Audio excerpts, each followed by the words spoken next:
July 12th, 2022. The President of the United States stands at a podium. Career astronomers, people who have waited 30 years for this moment, are openly weeping.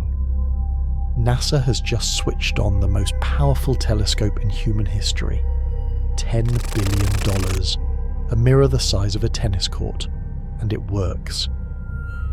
The first image drops, a grain of sand patch of sky, crammed with thousands of galaxies. Ancient light, finally caught. The triumph is real, it is earned, and it lasts about 3 weeks.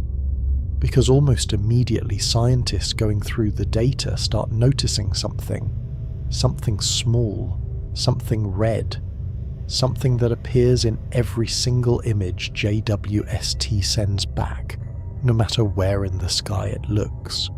They call them with a straight face little red dots. It is one of the most understated names in the history of science. Here is why they were invisible before. Our previous great telescope, Hubble, saw primarily invisible light, but the universe is expanding, and that expansion stretches light. The further away an object is, the more its light gets pulled into the infrared. Wavelengths Hubble could barely detect. JWST was built specifically for infrared. Where Hubble stared at deep sky patches for weeks and saw nothing, JWST looked at the same patches and immediately found dozens of these compact red objects hiding there. They had always been there.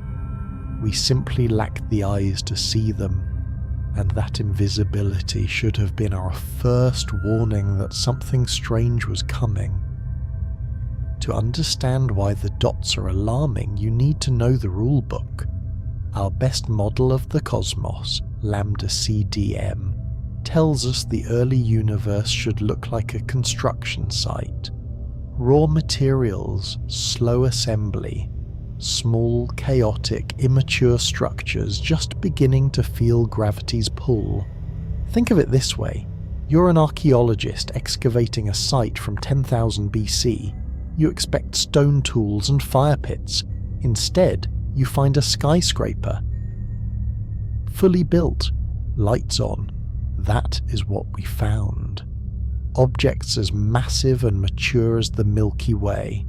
A galaxy that took 13.6 billion years to build, appearing when the universe was just 500 million years old. Just 5% of its current age. The Penn State team studying them reached for the only phrase that fit: universe breakers. My name is Alex McColgan, and you're watching Astrum. Over the next 20 minutes we're going to follow the investigation, the wrong turns, the dead ends, and the extraordinary new theory sitting right now at the edge of human knowledge. But we start where every good detective story starts, with the first, most obvious suspect: dust. When something looks red in deep space, there are two explanations. First, its light has been stretched red by cosmic expansion. That's redshift. Second, something between us and the object is blocking the blue light and letting the red through. Dust does exactly this. It's the same reason sunsets are red.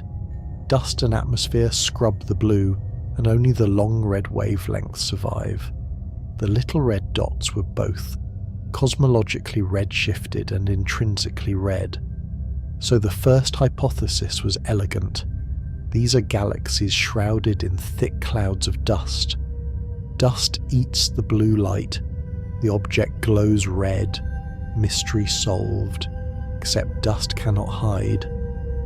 It has to obey the laws of physics. Here's how we catch it. When we look at a cosmic object, we don't just measure its brightness. We spread its light into a spectrum, a full breakdown of every wavelength it emits. Think of it as a fingerprint.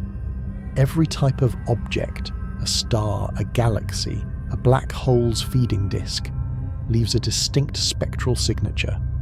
and dust leaves a very specific one. It absorbs incoming radiation and must re-emit that energy as heat, as far-infrared light. Conservation of energy. Inescapable physics. So we pointed our instruments at the far-infrared. We looked for the heat. We found nothing. Not a weak signal. Not a marginal detection. Absolute silence. Multiple independent surveys, multiple teams, all coming back with the same result. The far-infrared was empty. It was like arriving at a fire scene. Scorch marks on the walls, melted fixtures, everything pointing to an enormous blaze, and finding the room stone cold. The dust theory didn't just weaken, it collapsed. Entire research programs, multiple published papers, gone overnight. So we moved to the next suspect. Ultra-dense starburst galaxies. Maybe the dots weren't shrouded in dust. Maybe they were just impossibly packed with stars. So many ancient, cool red stars crammed into a tiny space that the whole object glowed red from sheer stellar density. Princeton researcher Bingji Wang put the implication bluntly. To shine that brightly, the night sky of such a galaxy would be dazzlingly bright. Picture it. No darkness. Ever. Every direction you look, a wall of blazing starlight. A sky with no room left in it. It sounds almost beautiful. It is also mathematically impossible. Stars don't assemble on demand. They need dark matter halos to collapse first, pulling gas inward, giving it somewhere to fall. In the early universe, those halos were still forming. The scaffolding wasn't up yet. You cannot pack a galaxy with billions of mature red stars when the universe hasn't had time to build the gravitational infrastructure to make them. The speed limit on star formation is set by physics itself, and the starburst theory was driving well above it. 2 suspects, 2 dead ends. The dots are not dust clouds. They are not starburst galaxies. That left 1 remaining candidate, and unlike the first 2, this one almost worked, which made it far more dangerous. The black holes, active galactic nuclei, a GN. The name is clinical. The reality is not. At the centre of most large galaxies sits a supermassive black hole. Usually it sits quietly, like a sleeping predator, barely detectable. But when matter falls into it, gas, dust, shredded stars, the black hole wakes up. The infalling material forms a disk, heats to millions of degrees, and releases energy so violent, so sustained, that it can outshine every single star in the galaxy combined. 1 trillion suns, drowned out by one feeding mouth at the centre. These are AGN, and they were our 3rd suspect. The circumstantial case was strong. Little red dots are compact. Check. They are extraordinarily bright for their size.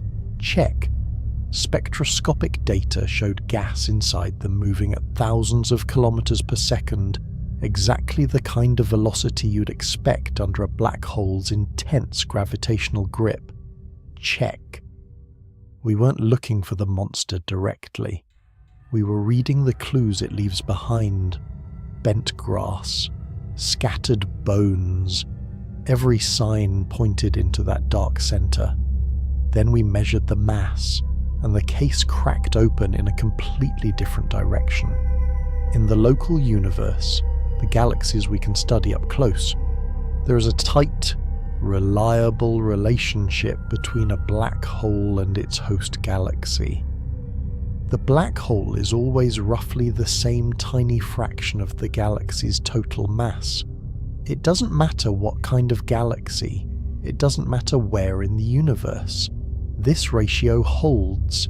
It is one of the most consistent relationships in all of astronomy, and it tells us something deep about how black holes and galaxies grow together in lockstep over billions of years. The little red dots obliterate that ratio. Their central black holes are not slightly oversized.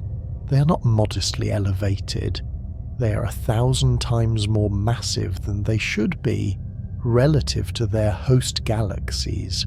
1,000 times! In 2026, researchers measured one LRD's central black hole using a novel method and found it to be 50 million times the mass of our Sun, in a galaxy that existed just 700 million years after the Big Bang. 50 million solar masses in an infant universe. Here is why that is physically scandalous. Black holes cannot grow infinitely fast. There is a hard speed limit, the Eddington limit, set by the radiation pressure of the infalling matter pushing back against the black hole's own gravity. It is the cosmic equivalent of a maximum feed rate. And even if these black holes have been eating at that absolute maximum rate since the very first moment of star formation, flat out, pedaled to the floor, not a single second wasted, they still could not have reached these masses in the time available. It is like being told an athlete ran the entire length of a marathon at world record pace, and still arrived 3 days too early for the race to have started. The math simply does not work. But the killing blow was not the mass. The killing blow was the silence. Active feeding black holes are the loudest X-ray sources in the observable universe.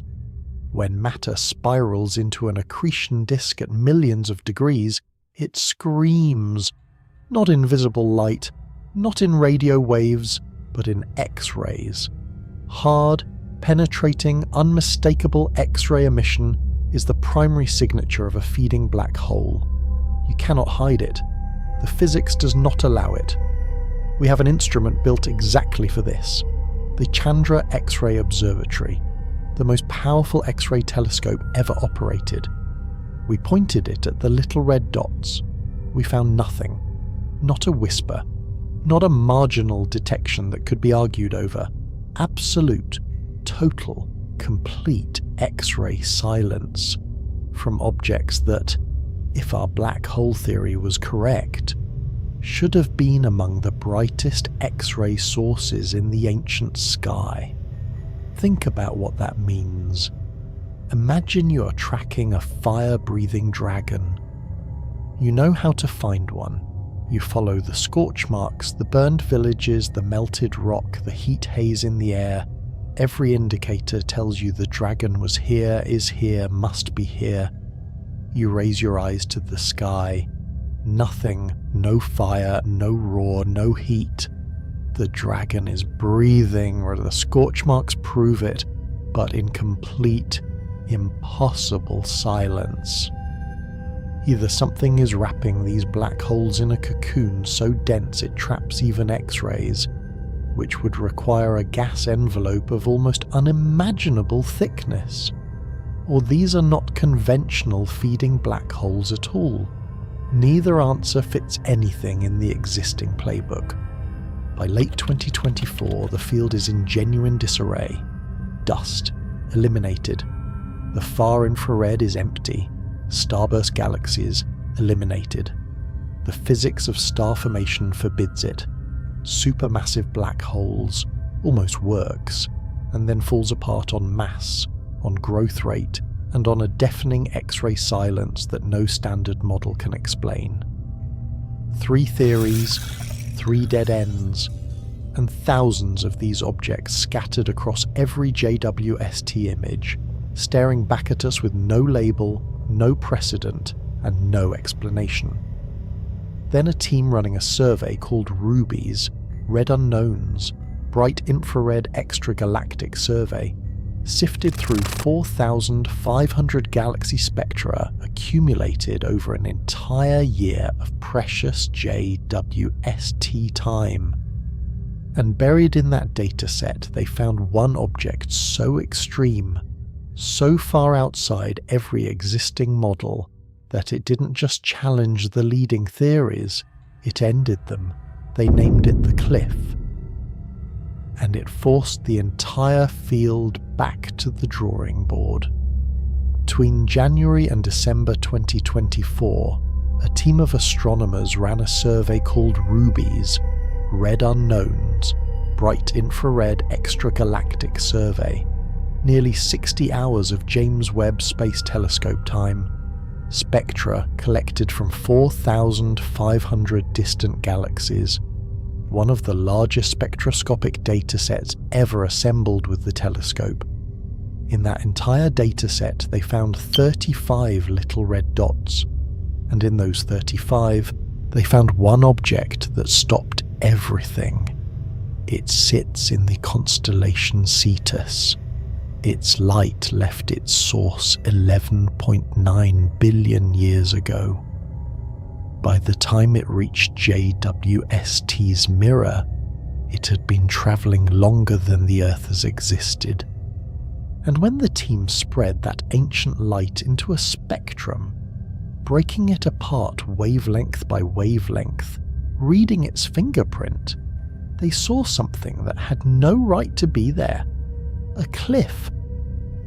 Not metaphorically. In the spectrum, at a specific wavelength, the light does not gradually rise or gently curve. It goes vertical. A sudden, sheer, dramatic wall. A feature called the Balmer break, so steep and so extreme that it immediately separated this object from everything else in the dataset. Balmer breaks are known features. We see versions of them in stellar atmospheres, but not like this.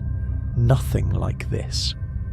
They named the object the cliff, and they tried to fit it to every model they had. Massive star-forming galaxy. The spectrum doesn't match. Dust-reddened AGN. The spectrum doesn't match. Standard active black hole. The spectrum doesn't match. The team brought in more models, better models, tried different assumptions, different parameters, different combinations. Nothing worked. The cliff's fingerprint did not match any known species of cosmic object. It was as if forensics had pulled a clean, complete print from a crime scene and found 0 matches in any database on Earth, or off it.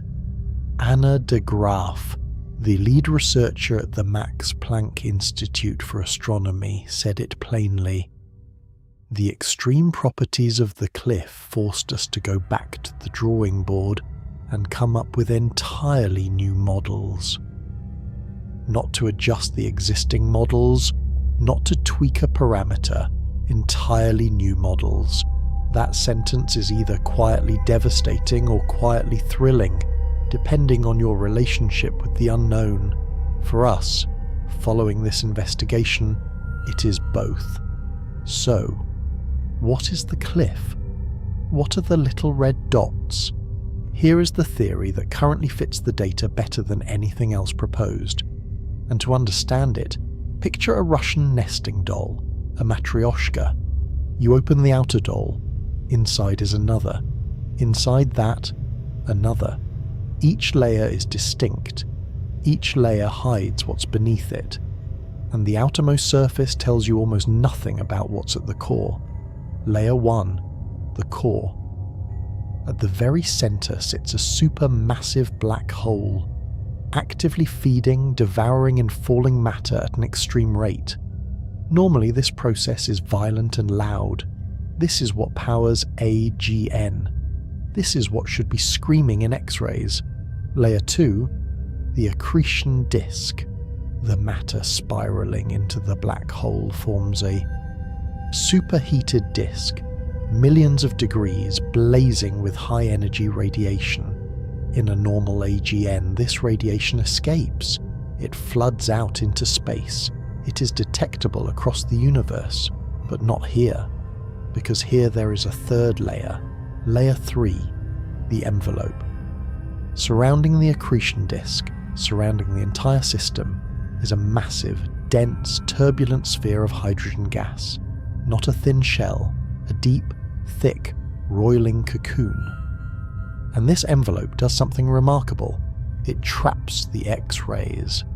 It absorbs the high-energy radiation trying to escape from the accretion disk, and it reprocesses it, grinds it down, redistributes it across longer wavelengths.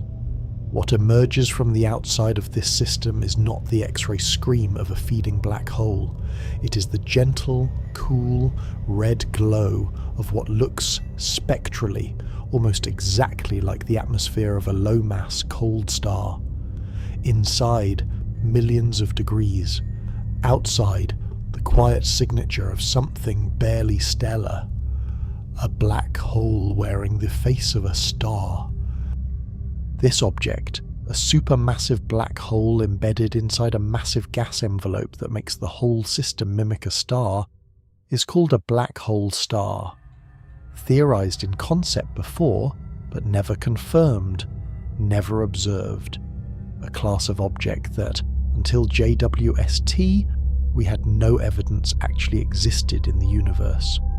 The cliff's extreme Balmer break, explained, naturally and cleanly, by the dense, spherical gas envelope reprocessing the radiation from within.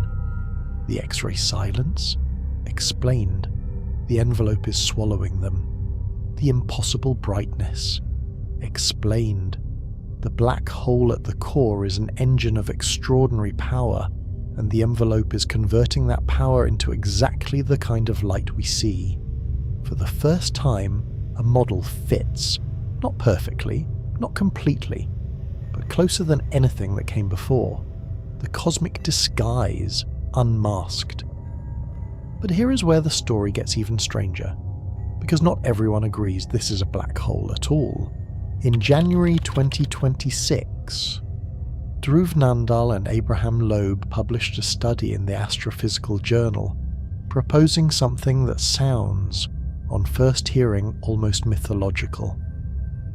What if the little red dots are not black holes dressed as stars? What if they are stars? Not stars like our sun, not stars like anything that exists in the universe today. Stars from a time before the universe had manufactured any heavy elements, before there was any carbon, oxygen, iron or silicon. Pure objects, hydrogen and helium only, the very first generation of matter to ever collapse and ignite under gravity's pull. And at that primordial moment, with nothing to slow the collapse, with no heavy elements to regulate the pressure, with conditions that will never exist again, these stars could grow to sizes that are simply impossible today. The model Nandal and Loeb built required a metal-free supermassive star approaching 1 million solar masses. Let that land for a moment. 1 million times the mass of our sun. A single star. At that scale, the nuclear fuel doesn't burn, it detonates. These objects would have lived for only a few million years, a cosmic eye blink, brilliant, enormous, and doomed from birth.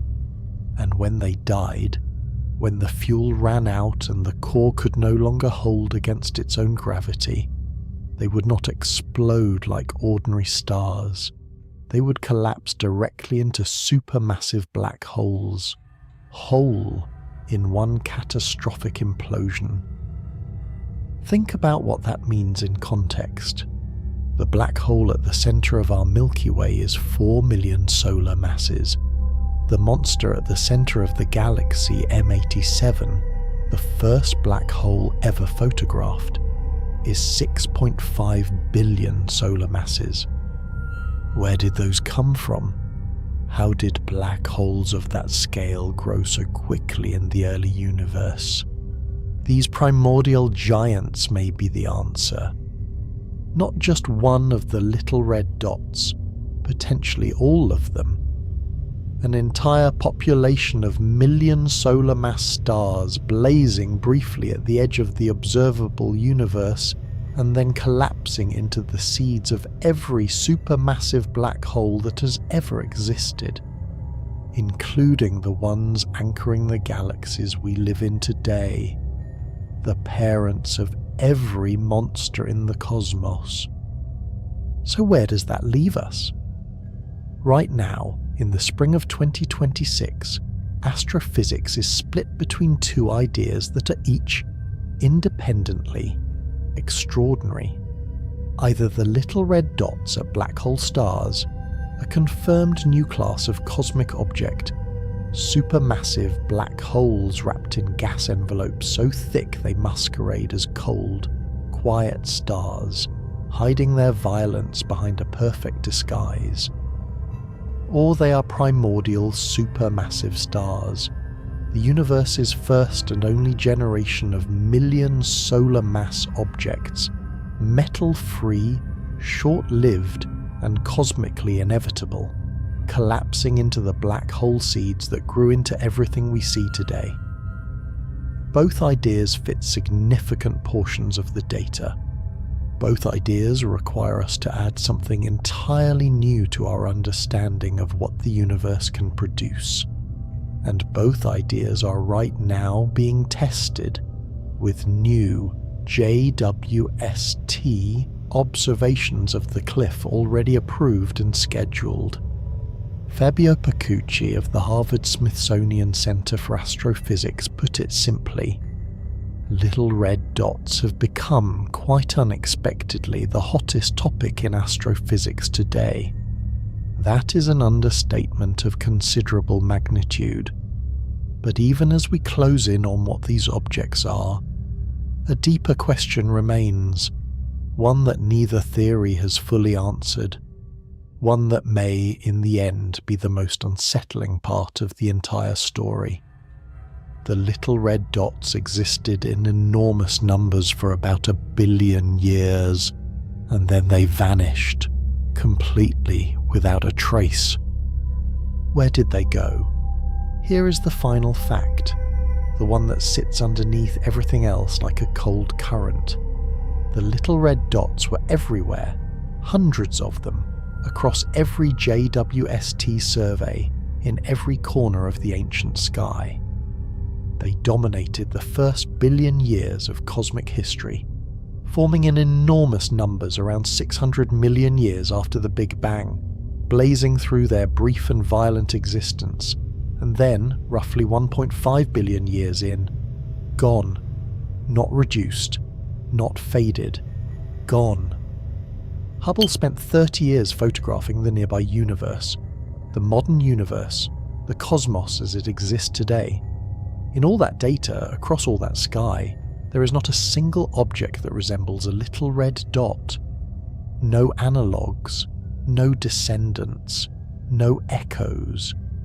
Whatever these things were, the universe stopped making them, and it has never made them again. This is not a clue. This is the crime. If the black hole star theory is correct, it carries its own unsolved paradox.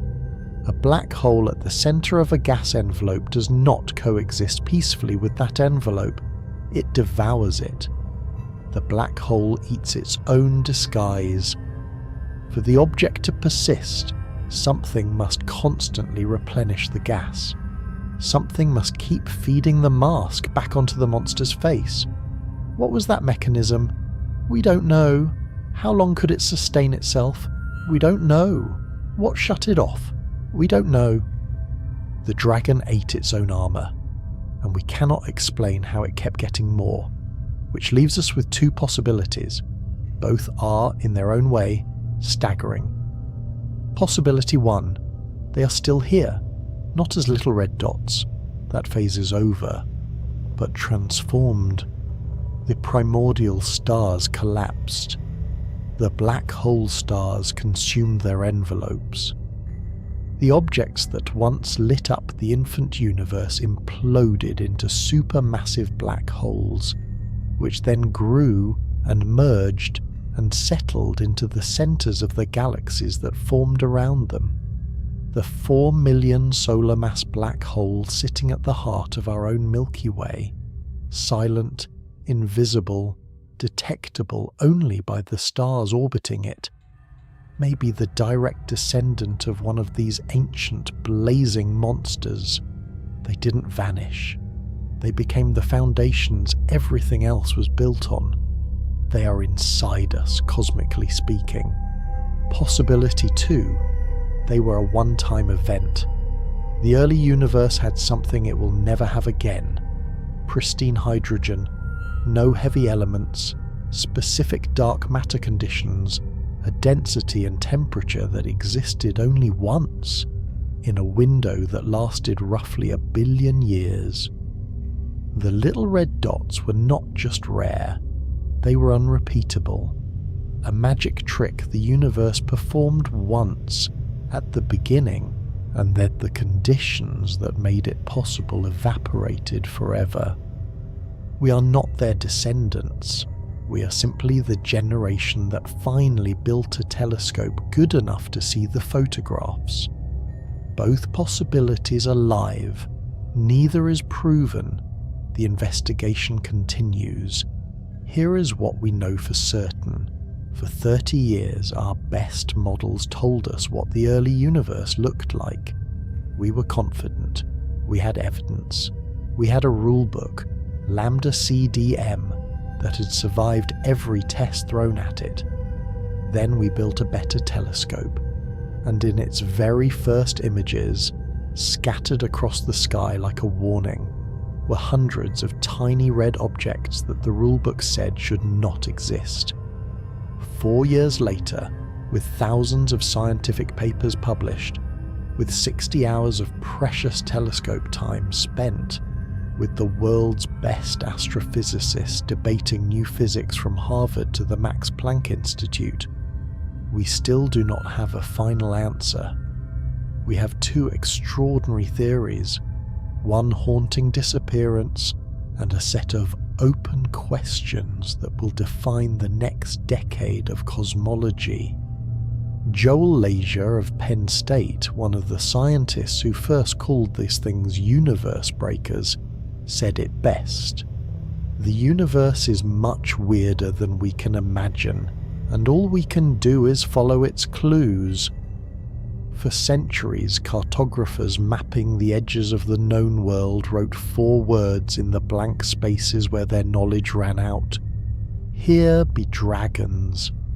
JWST has turned its mirror to the edges of our cosmic map, and in the blankness where we expected nothing, where our models predicted emptiness and slow assembly and the quiet beginning of things, it found the blank spaces were not blank at all.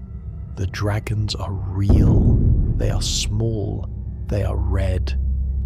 And right now, the best minds on Earth are racing to understand what they are, before the next image from the most powerful telescope in human history reveals something even stranger waiting just beyond them.